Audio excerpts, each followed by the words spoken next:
सोलापूर तुळजापूर रस्त्यावर Katare spinning mill समोर रविवारी दुपारी भरधाव कार आणि मोटारसायकल यांच्यात भीषण अपघात होऊन पती पत्नी जखमी झाले।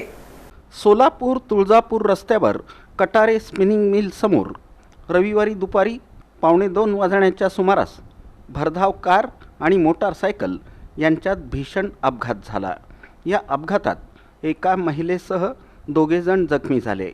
हनुमंत बबन गायकवाड राहणार राळेरास तालुका उत्तर सोलापूर आणि त्यांच्या पत्नी सुवर्णा गायकवाड अशी जखमींची नावं आहेत। अपघाताची माहिती मिळताच 1033 रुग्णवाहिकेद्वारे दोन्ही जखमींना तातडीनं उपचारासाठी सोलापूरच्या सिव्हिल हॉस्पिटलमध्ये दाखल करण्यात आलं।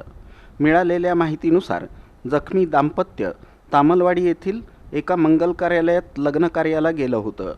शुभकार्य आटोपून घराकडे परतत असताना हा अपघात घडल्याचं सांगण्यात आलं।